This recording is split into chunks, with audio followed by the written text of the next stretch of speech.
What's up everybody? In this video, I'm going to be taking you through the active lunge mobilization tutorial.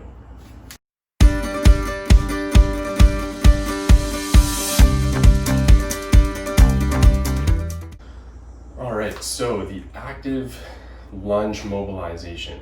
What's important with this is that you are actively contracting the muscles. You're active in the position that we're mobilizing. This is going to help to translate and kind of help let your brain know that you want access to that range of motion. So being active and using that range of motion is going to be very, very important for it sticking. We're basically going to start in a normal lunge position. What you want to make sure is that that lead leg or that front leg has a 90-degree angle. All right. Second thing is that your toes are pushed into the ground. You got a nice stable base for your foot, but also a nice stable knee position as well. That back leg, okay, what's going to be really important here is that you don't want that foot down. Okay, you want to put that toe into the ground. Not only is that going to help with a more stable position, but it's going to give that back toe a little bit of a mobilization as well. You know, make sure you have a wide enough stance, nice and stable. Again, keep it nice and shoulder width. You don't want to be exactly in line because you're going to topple over. Make it a nice stable, about shoulder width position. From here, again, you want to brace that core, keep that spine nice and neutral. We don't want to flex or extend loaded into any of our positions. Actively try to contract and extend through this hip by squeezing that glute. All right, you're gonna squeeze that glute as hard as you can, keep a nice neutral posture, and at the same time, on the front leg, you're gonna actively try to push into the ground and push yourself up without actually lifting up off the ground. That's gonna give you a huge contraction through your lower body and make it more of an active exercise.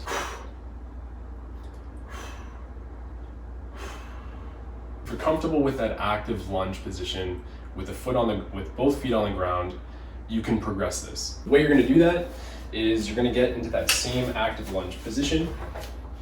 Only difference is that from here, you're going to want to bring that back leg up, scooch it backwards, pop it right up here onto a chair, or you can use a couch, you know, any kind of ledge or stable surface.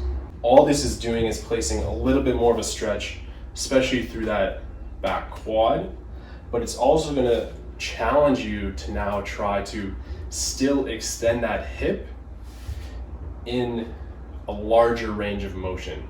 So you're going to get a little bit more bang for your buck in terms of signaling access to that range of motion. Everything else is the same. Make sure you have a nice stable torso, nice stable core. Make sure that you're still about shoulder width apart on each leg. You don't want to be too close. And then all you're going to do, stabilize and actively contract through that lower body. All right, and then you're done. Pop back forward, hop on out of there, and that's it. This is going to be a great exercise, especially if you're somebody who sits a lot through the day. It's going to help get your hips into more of an extended position rather than contracted and short. So let me know, are you somebody who sits all day? Was this video helpful for you? Do you have any other questions? Let me know in the comments. Otherwise, if this video was helpful, I'd really appreciate a thumbs up. And if you don't want to miss out on any more health and performance advice, hit the subscribe button and turn on your notifications.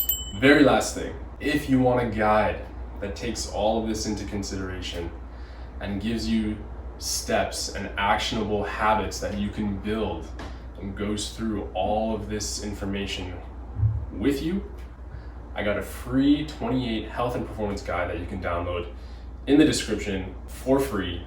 Go ahead and do that. Thank you for watching. I'll see you in the next video. Peace.